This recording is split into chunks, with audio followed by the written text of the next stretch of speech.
नमस्कार साथियों, स्वागत है आपका हमारे चैनल पीके चौधरी टॉक्स में। तो आज हम बात करने वाले हैं क्लास 12th हिंदी में कहानी के ऊपर, जो कि हमारे बोर्ड एग्जाम में 5 मार्क्स की आती है। तो मेरे भाई, मैं आपको आज 3 कहानी बताने वाला हूं और एक भी कहानी इससे बाहर नहीं आएगी। अब मैं 100% ये बात कह सकता हूं। और आप भी जब एग्जाम देकर आएंगे तो आप खुद बोलेंगे कि हाँ, हमारे पेपर में ये आई थी। तो मेरे भाई, यहाँ पर पहली कहानी का नाम है पंचलाइट कहानी, जिसे लिखा है फणीश्वरनाथ रेणु जी ने। तो अगर हम बात करें इस कहानी में जो प्रमुख नायक हैं या प्रमुख कैरेक्टर हैं वो कौन कौन से हैं, तो इसमें गोदन है, मुनरी है, गुलरी काकी, सरदार जी, कनेली रामनवमी के मेले से पेट्रोमैक्स खरीदते हैं। तो मेन हम अगर बात करें यहाँ से सारांश से आपको पेपर में लिखना होता है।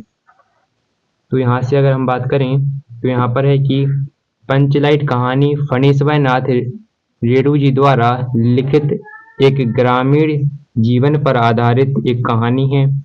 पंचलाइट का अर्थ है पेट्रोमैक्स अथवा गैस की लालटेन। गांव के अशिक्षित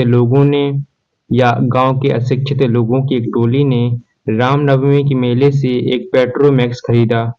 गांव वाले उसे पंचलेट कहकर पुकारते थे। अब प्रश्न यह पैदा हुआ कि पंचलेट को जलाएगा कौन? किसी को भी पंचलेट जलाना नहीं आता था। लेकिन जो गोधन था वहां पर, गोधन पंचलेट को जलाना जानता था। तो गुलरी काकी क्या करती हैं कि गोधन को बुलाकर लाई और फिर गोधन ने पंचलेट को यानी कि पंचलाइट को बिना स्पिरिट के गरी के तेल की मदद से जला दिया। पंचलेट के जलते ही गांव के जो लोग थे वो प्रसन्न हो गए और गोधन की सारी गलतियां माफ कर दी गईं और उसको पुनः समूह में शामिल कर दिया गया। कीर्तन फिर से शुरू हो गया। इस कहानी के माध्यम से रेणु जी ने प्रत्यक्ष अप्रत्यक्ष रूप से ग्राम सुधार की प्रेरणा दी है। अगली जो कहानी है उसका नाम है बहादुर, जिसे लिखा है अमरकांत जी ने। तो इसमें कैरेक्टर हैं वो कौन कौन से हैं? इसमें बहादुर नाम का लड़का होता है जो कि एक गरीब होता है और जो निर्मला के घर में यानी कि शहर में जाता है, निर्मला के घर में कार्य करता है।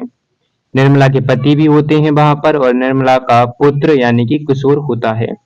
तो बात करें सारांश की, अमरकांत जी द्वारा लिखित बहादुर कहानी एक मध्यम वर्गीय परिवार में नौकर के साथ परिवारजनों द्वारा किए गए अत्यधिक कटु व्यवहार की कहानी है। बहादुर नेपाल का 12 से 13 वर्षीय एक बालक है जो इस कहानी का नायक है, जो अपनी माता के दुर्व्यवहार से तंग आकर घर से शहर जाता है और वहां पर निर्मला की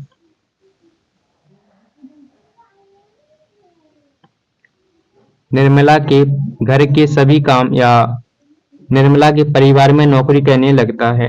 बहादुर निर्मला के घर के सभी काम बहुत ही अच्छी तरह से करता है। निर्मला और उसके परिवार के लोग जो हैं पहले तो बहादुर से अच्छा व्यवहार करते हैं, परंतु कुछ समय बाद वे उसके साथ मारपीट गाली गलौज भी करते हैं।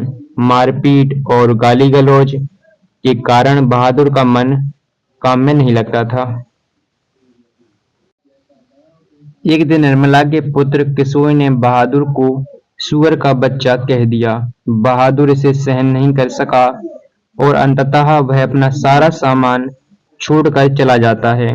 निर्मला के पति शाम को जब दफ्तर से लौटे तो उन्हें पता चला कि बहादुर अपना सारा सामान छोड़कर घर से चला गया है। निर्मला, उसके पति और किशोर को बहादुर की ईमानदारी पर विश्वास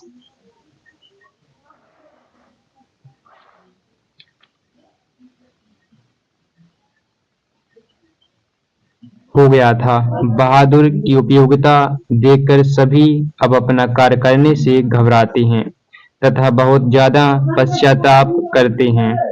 परंतु अब होत का जब चिड़िया चुग गई खेत, बहादुर में सहनशील स्वाभिमान की भावना कूट कूट कर भरी है। इसके इसी चरित्र के कारण यह कहानी हमें प्रिय है। तो मेरे भाई लास्ट जो कहानी है वो है ध्रुव यात्रा। इसको आपको तैयार करना होगा और इसके अलावा एक भी क्वेश्चन इससे बाहर नहीं आएगा। 5 नंबर आपके पक्के होने वाले हैं। मैं ध्रुव यात्रा जिसे लिखा है जैनेन्द्र कुमार जी ने। तो इसमें मुख्य कैरेक्टर कौन कौन से हैं? राजा रिपुदमन और इसकी प्रेमिका होती हैं, इनकी प्रेमिका होती हैं उर्मिला, और आचार्य मारुति होते हैं। तो इसकी अगर हम बात करें सारांश की, जैनेन्द्र कुमार द्वारा रचित यह एक प्रसिद्ध कहानी है। जब राजा रिपुदमन उत्तरी ध्रुव की यात्रा विजय कर लिए तब यूरोप के नगरों में उनका सम्मान हुआ। इस खबर को सुनकर उनकी प्रेमिका उर्मिला प्रसन्न हो गईं। लौटते समय राजा रिपुदमन आचार्य मारुति से मिलने गए। वहां पर उनकी काफी बातचीत हुई। राजा रिपुदमन विवाह को बंधन मानता है किंतु प्रेम से इनकार नहीं करता है। उर्मिला उसकी प्रेमिका और उसके बेटे की मां है। यह बात उनके अलावा कोई नहीं जानता है। आचार्य मारुति रिपुदमन को बताते हैं, यानी कि राजा रिपुदमन को बताते हैं कि उर्मिला उसकी सगी पुत्री हैं, उसे विवाह करके साथ रहना चाहिए। राजा रिपुदमन दक्षिणी ध्रुव जाने के लिए अमेरिका फोन करते हैं। फिर वह यात्रा के लिए चले जाते हैं। किंतु तीसरे दिन उर्मिला अखबार में पढ़ती है कि राजा रिपुदमन सवेरे खून में भरे पाए गए हैं। गोली का उनके कान के आर पार निशान था।